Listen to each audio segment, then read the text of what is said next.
In 2019, cohealth in Collingwood asked for assistance from the government to repair and upgrade their crumbling community health centre and build 50 co-located community homes at their Collingwood site.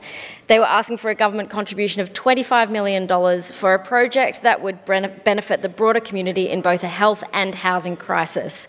Every year since, that project has been put on the government's radar at budget time, but the government has consistently turned its back on funding this shovel-ready project. Why hasn't the government taken this opportunity to upgrade the health centre and provide 50 new, ideally located community homes in Collingwood? Order. The Minister will come to order. Premier.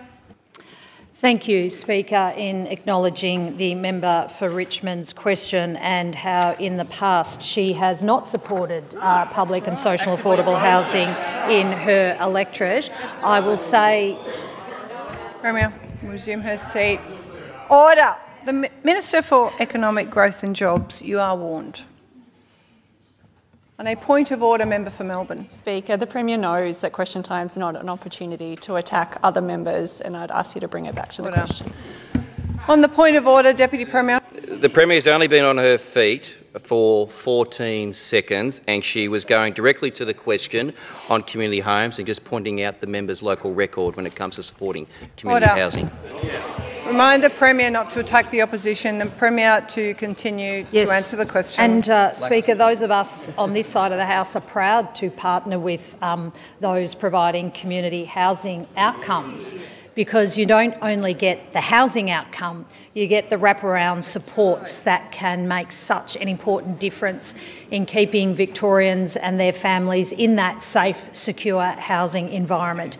In regards to the matter that the member for Richmond raised, I'll refer that to the Minister for Housing. But once again, the member for Richmond raised something that she mentioned 2019. I remind the member for Richmond in 2021 that as a member of the Yarra Council, she voted down social and affordable housing projects.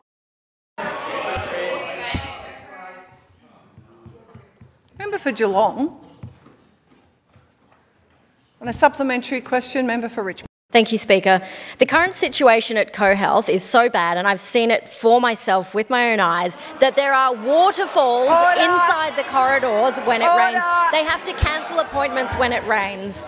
A new report by Infrastructure Victoria tells us why. Community health organisations receive just 0.3% of the $2 billion of the Victorian government spends on health infrastructure annually. The Community Health Centre supports our communities, it takes the pressure off our hospital systems, and if it was properly funded, would save Victoria's public healthcare system hundreds of millions of dollars in the long run.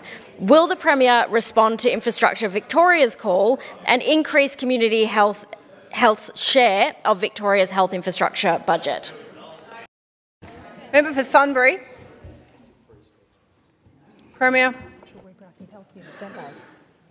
Thank you, Speaker. Just last week, I had the opportunity to visit a great community health centre, Eastern Community Health, and see firsthand how they're delivering, thanks to government funding and support, a great program that is targeting and providing telehealth and online support to women right around Victoria with their sexual and reproductive health needs. So that is just one example of many, Speaker, I could give for the member for Richmond about how we are proud to back our community health providers because they are such an important part of our health system. And I'm proud that it was, we are going back a way, Speaker, but it was Gough Whitlam in the 1970s. It was a Labor government that started the community health sector, Speaker, and it has been Labor governments that have continued to invest in community health. They provide great local care in local communities, and I am proud to support them and the great work they do.